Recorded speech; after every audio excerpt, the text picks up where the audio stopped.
This $250 Optimus Prime figure keeps breaking because of a design flaw. But even without that, is it a good remake?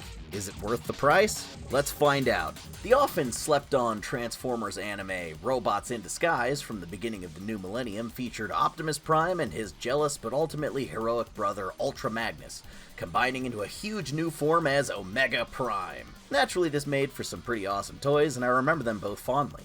And as part of Transformers' 40th anniversary, Hasbro made a brand new top-to-bottom remake of these same figures through their crowdfunded Haslab platform. Today we're going over both to see how the new version has improved on the old, and also talk about the near-fatal flaw that has Transformers Collector pretty deservedly up in arms about this release. Because who on earth wants to spend $250 on a toy that breaks itself before you even remove it from the box? This is likely the first and last Haslab I'll ever own, one half because of the insanely high price tag, and the other half because this figure has some dodgy quality control issues, and Hasbro seemingly has no idea how to fix it. But we'll get there. Stick around while we go through my history with Transformers and the final verdict on Omega Prime and his self-shattering superpowers. You know, this game is cool and all, but does it have Teenage Mutant Ninja Turtles? Now that would make it worth checking out. Oh wait, it does? Raid Shadow Legends is partnering with Paramount to bring the most radical crossover ever. Leonardo, Donatello, Raphael, Michelangelo, April, and Shredder are now in the game as legendary champions. It's Ninja Time, Cowabunga, Booyakasha, and whatever the new catchphrase is these days. You know from my history on this channel that I'm a huge TMNT fan because I grew up watching all the cartoons, and I love their designs in this game. They're like a great mix between the 2003 and 2014 iterations, and they're so badass. Kick off your collection with Michelangelo. Just log in for 7 days starting August 21st to unlock this legendary turtle who spreads debuffs, taunts enemies with trash talk, and dodges their attacks.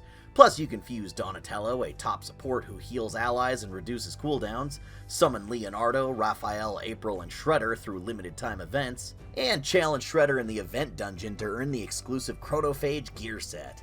Players can collect all 6 TMNT champions to unlock a special bonus reward. Better than pizza! One of my favorite things about the game is that it's cross-platform, so you can play it on PC or on your phone, but the graphics are AAA quality either way, and it's great to play with your family or friends if you want to start your own clan. Click my link in the description or scan my QR code to get amazing bonuses available only via my link. You'll immediately get a huge starter pack with the epic champion Tayrel from the High Elves faction, and you'll get another starter pack after reaching level 15, which includes epic Rector Drath. But that's not all! New players can also pick one of 5 promo codes to get a legendary of their choice. You can choose from Green Warden Ruark, Alice the Wanderer, Tuanarak, Tholan Foulbeard, and legendary Sun Wukong. Oh hey, I know him. So it's definitely worth checking out. It would really help me out if you use my link to try out the game, and it'll allow me to get more sponsor opportunities in the future. So if you want to support the channel's growth, it would mean the world to me. Thank you and see you there. Alright, let's take a crack at this. This video is not to be like, hey look, I have this dumb expensive toy, look at me flaunt my disposable income in the middle of this nightmare economy where a $150 grocery trip 10 years ago now costs $400. This was actually a gift from my mom. As I said in my previous toy review, my whole family are all toy collectors with their own special interests, and Christmas time is where we can justify getting each other wild, expensive shit like whatever the new Monster High is that my sister doesn't have yet, or getting my dad an Xbox, or getting my mom a rare superhero Barbie for her collection. It took so long for this thing to ship that even though it was supposed to be a Christmas present, she had to wait to give it to me for my birthday in July. It was a nice gesture though, because technically she bought me these same exact toys a quarter of a century ago, and those were some of the first Transformers I ever had. This was almost certainly my first Optimus Prime, and I have a special place in my heart for this particular design, as well as the one from Transformers Armada, which I think is my favorite. I'm the exact right age that my mental image of Optimus Prime will always be either one of these two and never G1 or Bayformers. I never really watched the former until recently though. Transformer. The packaging for this original Prime release is a wide red windowed box that comes with some nice product shots and a diagram explaining what else you need for the big combiner mode. The vehicle mode is a fire truck with an extendable ladder and an interesting little spring-loaded gimmick for those fire hoses. Much like G1 Optimus, the whole back half of this transformation is composed of a separate component from his standard robot mode. Unlike G1 Optimus, this vehicle mode is impossible to complete without a total of 5 extra pieces. Without them, it's just the front 2 wheels, and the cab is split like he was sliced in half during a Michael Bay action scene. I instantly lost 3 out of 5 of these pieces when I was little, so I had to settle on my Optimus being a bicycle fire truck. A buyer truck. This could be a result of the age or the wear and tear on this particular used figure that I got on Mercari for this review, but this vehicle mode is really fiddly and doesn't like to hold together. I feel like the weight of the parts are just too much strain on the connection points, and a lot of things don't tab in or connect in a way that preserves stability. They're cool in concept, but the rubber wheels do not want to stay on this son of a bitch. Even just rolling it around a little bit on a flat surface makes them catch and start falling off at funny angles. Oh god, Jesus, oh boy. Oh, come on. Just randomly disconnected here on the front. The whole front of the the cab of the truck just snapped off. I mean, I like the look of the vehicle mode, but this truck is a diva about holding together. Here's some comparisons while it's still maintaining this form for a moment. So here's some confusing lore for you. These characters were not created to be Optimus Prime and Ultra Magnus. In the original Japanese version of this show called Car Robots, they're separate, unrelated, time-traveling Autobot guys from the future who were just visually inspired by those other characters. And this series takes place in a bigger shared universe with the other Transformers cartoons from the previous decades. This is actually a canon sequel to the G1 cartoon, so pretty much an identical setup to Beast Wars, which it is also canon to, at least in Japan. But the US version decided to simplify things and just say, this is Optimus and this is Ultra Magnus, and it's just a new continuity detached from the other shows to explain why they look different and they're apparently brothers now. This was the first time the Transformers brand stateside would go ahead and do a full continuity reboot, ignoring all the previous stuff and starting fresh. That practice soon became the standard forever. Given that I'm from the States, I'm more connected to the US version of all the Transformers stuff, but I do think it's interesting to mention. Seeing as how this creaky plastic atrocity is begging to be transformed, let's get him to robot mode. I can't be f***ed to go through every individual step for that. It takes a while, so I'm gonna do it mostly off screen. Boop!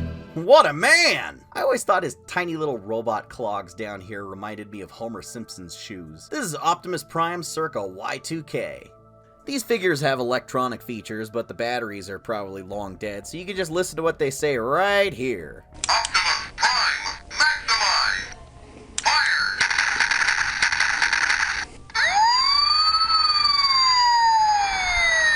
Autobots, transform! I love the shiny chrome parts on him and the more organic look of his torso plates as opposed to the usual grill abs. I know he's got bigger and badder modes, but as a basic Optimus, this is very charming and looks just as good in animation. He's muscular, he's heroic, he cuts quite a memorable silhouette, and this design is fairly unique among other Primes in these timelines. He climbs and outshines while others are just fine. Here's more comparisons with his Prime brethren. If you take apart all his junk in the trunk and awkwardly attach it to his body, he becomes Battle Mode, which can't do much. He's really designed to just look cool and stand there. And here's some comparisons with another Prime Super Mode, my one true love Armada Optimus. Damn, I got that shit on for real. He does also got that shit on, but like, not as good. Ah, damn it! It's better for display purposes because he's too bulky and clumsy to play with. Putting a hinge right here on the back of his neck when the ladder weighs so much is constantly causing the damn thing to bend and disconnect. He's just so over-encumbered, he's suffocating under all this heavy junk. It looks unnatural and uncomfortable, like someone in a cosplay that they can barely move in. There's too much fucking shit on me, I can't breathe. It's so hot! We did way too much! The weight of the ladder makes him back heavy and constantly tilts him back unless you just place it on the ground and make him a tripod. His legs are too close together and the boots are so heavy and clunky that it doesn't offer much in the way of posing. His arms are too heavy to stay up. He really can only stand there and aura farm in this mode, which is mostly what he does in the cartoon anyway, since animating this mode doing a fight scene would probably drive the animators to madness. I watched the cartoon recently in preparation for getting all these figures. I somehow missed this entire show when I was a kid. I was either too young to remember watching it if I did see it, or it was just never on at times when I was watching TV. I mean, I was like 2 at the time, but upon rewatching it now, I realized I had a ton of toys from this series that were hand-me-downs from my uncle, since he had kind of lost interest in Transformers at the time. So he let me have a bunch of his Transformers, and then my parents bought me some too. Here's all the ones I had, most of which I disassembled and lost all the pieces for because they were spindly, flimsy nightmares made of choking hazards. Because of the emphasis on combining in this line, I always remembered all the figures having a massive extra head stored somewhere on their body that baffled me as a child. I thought it was some kind of alternate mode that could be achieved with just the one figure in the case of the Bullet Train guys, but it only started to make sense when I got more than one of them. And lo and behold, Prime's brother Magnus has this giant golden Optimus head stuffed up his ass. I don't have the package for this one, but here's a look at the original that I found online for reference. He's a really cool looking car carrier truck, designed to carry and deploy smaller Autobots into battle like a troop transport. He's also got this insane contraption on his roof that can shoot missiles at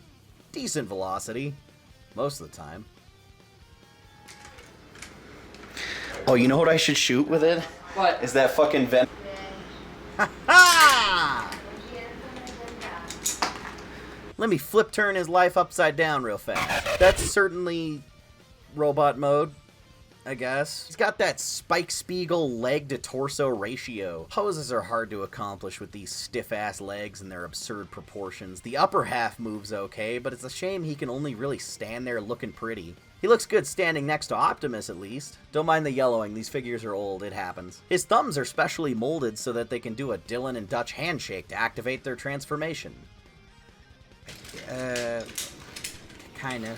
Back in the day, I assumed I just lacked the proper knowledge and that this body would turn into a robot in a process I couldn't comprehend at age 4 to 6. That would explain why it didn't seem to come together into a humanoid form in a sensible way. Surely his torso doesn't hinge entirely on this tiny little tab connected up here to a crazy gray rectangle giraffe neck. Turns out I was missing several components that make point A attached to point B a lot better. Even still, this gap under his neck and behind his chest is cavernous. I can get 2 fingers in there. Watch out, boys! The other great mystery of my childhood was who the f this guy actually was. Because I watched Armada and played the PS2 game with my dad, I genuinely thought this was Starscream. Because, like, look at him. Especially the much darker colors on the version I had, which apparently was a 2003 Sam's Club exclusive repaint. Who the hell buys toys at Sam's Club? He has the same silhouette with the wings, long legs, with the fins coming off the sides, jets on his back, and the square helmet around a grouchy silver face. But wait, what's that? An Autobot logo? That doesn't track.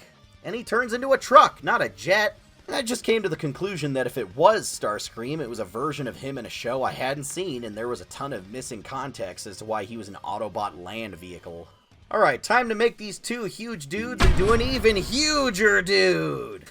That's just silly in the best way. What an absolute unit. Ironically, I didn't initially know these toys were meant to combine back then either, and ended up kind of discovering it on my own when I noticed the similarities in their hands and how Optimus was compatible with a bunch of Ultra Magnus's parts. The best I could do at age 5, though, was putting on the big-ass white and red gloves, and then I just got lost from there. These larger modes for Optimus all hinge on his torso sliding up on this track here in the abdomen.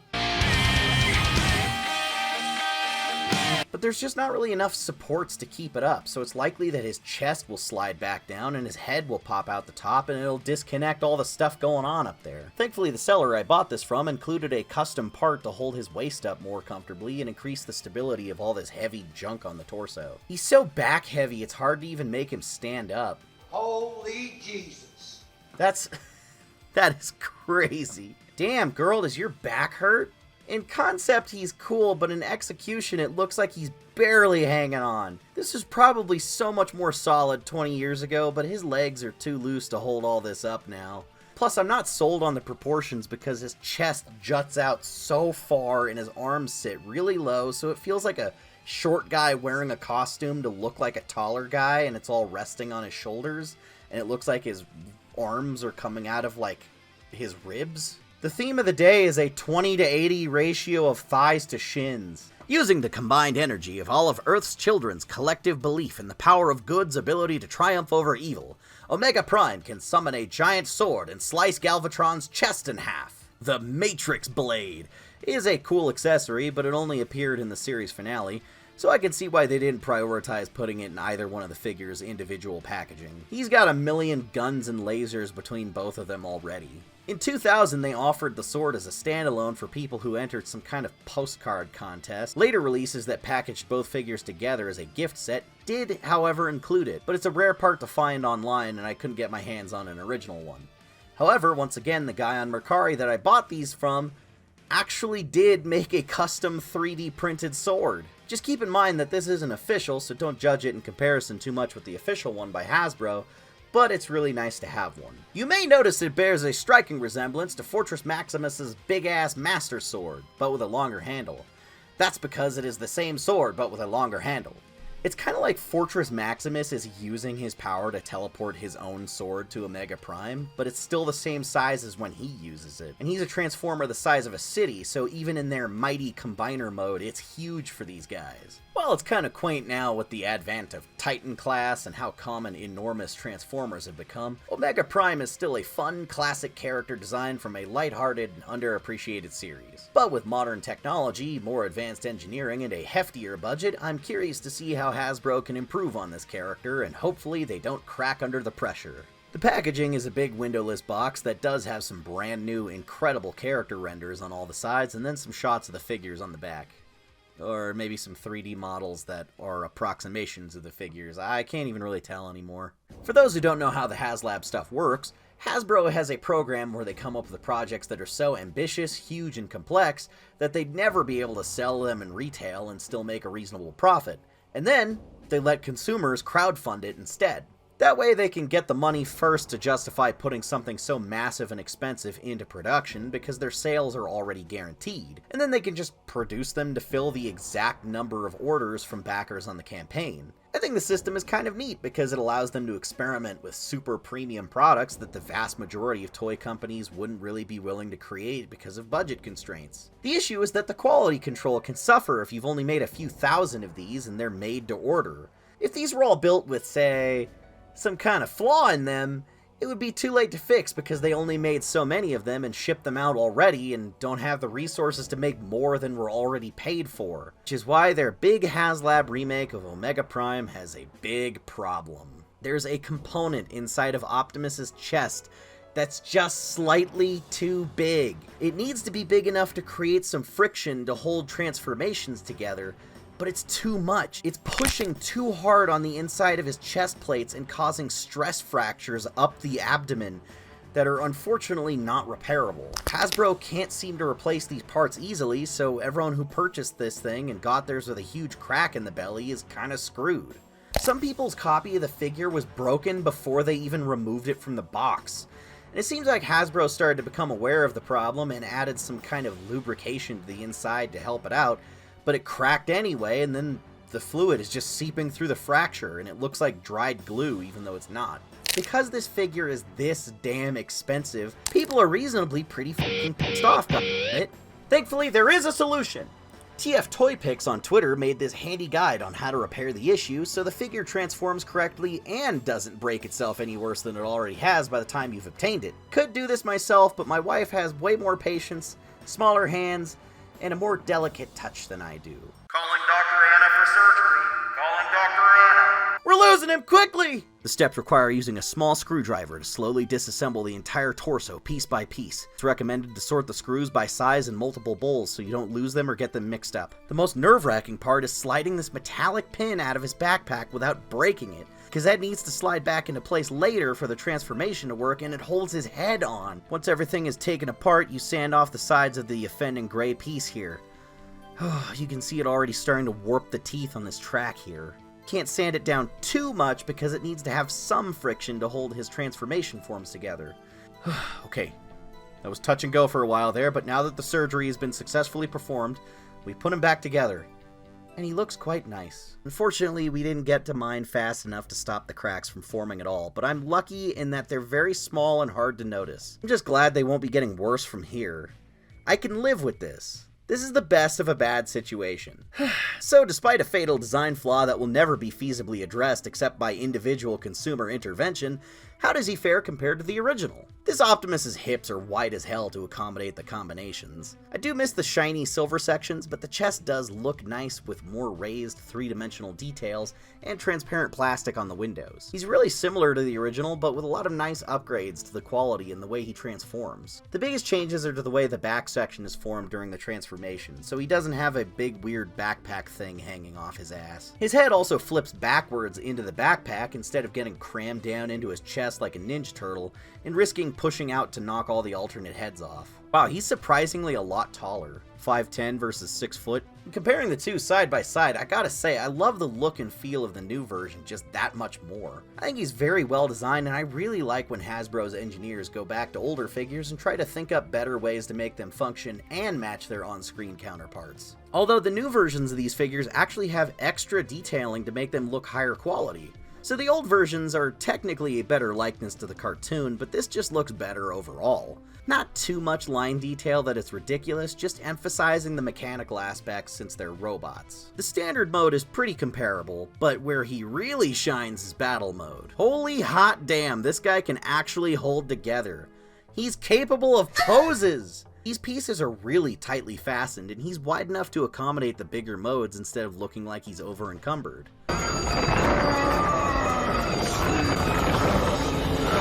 They added an ankle pivot to his gigantic boxy feet so he can have a wider stance, and all these ratchet joints feel really heavy duty. This is night and day. The front section of this mode is weighted better to account for the heaviness of the ladder, and the best part of all is that you can actually take the damn thing off. But wait! There's more! He's got a base mode! Okay. I'm not really a fan of base modes in Transformers because more often than not it's just excess mechanical shit stacked vertically and it always looks dumb to me. It's just stretching so hard to count as an extra feature when it feels really tacked on and silly. Like shit, I can make a base mode out of any Transformer if that's the standard look. Here's a Bumblebee base mode. Here's a Spider-Man base mode. Whatever. He's also got a tiny little baby man that can sit on his ladder backpack. Just an adorable tiny little guy that turns into a severed head. They also included these nice stands for keeping the figures upright, but ironically they're so well balanced that they don't need them at all, and I ended up using these to hold the old figures up. Church. Turning into a truck is mostly identical on this version, but it's so much more stable. He feels like a really solid, structurally sound single piece when he's in vehicle mode. He's a brick with wheels, I love it. I don't have to worry about him falling apart or any parts randomly untabbing. He doesn't make that god-awful plastic wrenching apart sound. They couldn't quite figure out how to hide the massive conspicuous downward-facing robot head on the back of his truck though, so that stays. Plastic wheels for the win. This guy can roll out with the best of them. Now how about his brother? Of everything to compare between all these modes, Ultra Magnus in the vehicle mode is the hardest to say anything about. It's nearly identical. Transforms pretty much the same way, including popping his legs off and turning them into this big cage. I do lament the loss of the big Autobot badges on the sides though, but otherwise it's pretty clean. The upgrades come with his robot mode, which once again is reproportioned slightly to have more of a torso up top. I like how this version's face is far less Starscreamish, with more of a squared-off jaw that feels closer to the original Magnus. His wingspan is wider, and he's got a better range of motion in his legs. Plus, just like Optimus Battle Mode, they figured out a way to weasel in some ankle pivots to help for posing. His ridiculous gun-targeting box accessory thing now has also been upgraded to be its own smaller Transformer named Autobot Blue Balls. However, the joint on Blue Balls' arms make it impossible to tab into Magnus so he can hold these fucking guns. God, fuck. Never mind. And lastly, the real star of the show, the reason this is a Haslab in the first place. This tough titan of plastic terror towers over the tawdry opposing team. The transformation on this one is more complex than the original one, but more fun too. It really feels like you're building armor for Optimus instead of squishing parts onto him. He's less a pots and pans robot, more Iron Man. This mode is beautiful. He's more animation accurate, more stable, and more natural looking. His torso was also re-engineered to lay flatter and fold up more cleanly. Magnus has these cleverly hidden extra parts that fold up into his torso that you can only see in this mode, which mimic the colors and placement of the original while forming a more flattering silhouette. And once again, making Optimus's hips so much wider and sturdier makes this mode work. They knew that he was going to be the centerpiece and everything was going to be attached to him for all of these modes, so they made sure that he could handle it. And Haslab's take on the Matrix Blade is a masterpiece. It's so huge I can't even fit all of it into the frame with the figures. The blade is big enough that it's like a human-sized dagger, but it's covered in nice details and painting. Special thanks to Preston Lee on Mercari for selling me the original Omega Prime set at such a manageable price, and for making so many cool custom 3D printed extras like the sword. And special thanks to my dad for paying for it. I miss this era of Transformers, if only because Japan was a lot more eager to experiment with character designs. They would mix things up by giving old characters different vehicle modes, more varied sizes and body types. My favorite Optimus Prime design ever is from Transformers Armada, but these days it's considered sacrilege to have a Prime design without windows on his pecs. When I was a kid, he was a fire truck, a spaceship, a semi, and a surfboarding Cygor. It's short for cybernetic gorilla. The last half dozen cartoons have basically all been seeing who can change Megatron and Optimus from G1 the least. Us Americans sure love our 80s nostalgia. When it comes to my superhero costumes, I'm a puritanical zealot, but I don't mind trying something new with my alien robots. My Transformers upbringing has left me with the design philosophy that as long as the head is recognizable, you can kinda do whatever from the neck down. And in that regard, RID 2001 Optimus is a cool design that I'm glad to see get a little more play a quarter century later. I could take or leave Magnus personally, but he's cool enough that this design has had its own influence over later iterations of the character too. I really like the Haslab remaster of this combination, since this was the premier kick-ass huge Transformers thing during the time when I got into the franchise, and it's cool to see it so lovingly recreated with retooling to make it more functional and stable. This checks off all the boxes. It looks better, it feels better, it's made better. This does feel like a premium quality figure in all the ways that count, except that one damn piece that's half a millimeter too wide and topples the whole thing. This is the keystone that ruins what is an otherwise incredible Transformers set. And if it wasn't for this, I'd say it definitely felt like it was all worth the price. I mean, there's so many different accessories and extra parts and random little alternate modes crammed into this box that it's hard to even show them all. These are huge, complex figures with tons of features and accessories and highly detailed sculpting. The amount of playability from all these modes is through the roof, but it's hard to appreciate all that when the dead center of it is all liable to break from an engineering oversight that can't be addressed in any official capacity. I think having to perform such a delicate operation by yourself on something this expensive sucks out a lot of the excitement for everything they did get right. This is a great update to a now classic set of Transformers, but for this price point, it's unacceptable to have such a glaring quality control issue. So I can't say I recommend getting this one unless the price were to somehow miraculously drop on the aftermarket, which, given previous Haslab's track record, it's unlikely to happen because of how rare these are. Yes, I definitely got lucky, but I have to keep in mind all the other people who did not. Even still, I'm very happy to have both of these versions of this set. Oh, not the beast! Not the beast! Ah! As a quick update on my previous toy review, commenters have made me aware that Spin and Trap Spider-Man's projectile has a magnet on it that attaches to this Venom stand so he can spin and be trapped. Now I get it! Terrible gimmick, but now I understand it! I've also been informed that a fourth inaccurate Spider-Man Unlimited figure has hit the towers with Web Blast Spider-Man from 2010. He's so small! If there's anything I should know, missed, or got wrong in these toy reviews, be sure to let me know in the comments so I can do a little update in the next one. If you want to support the channel so I can afford more toys to review instead of having my parents buy them for me when I'm 27 years old, that's really embarrassing, please hit up the links in the description for Patreon merch and other places you can follow me. Peace!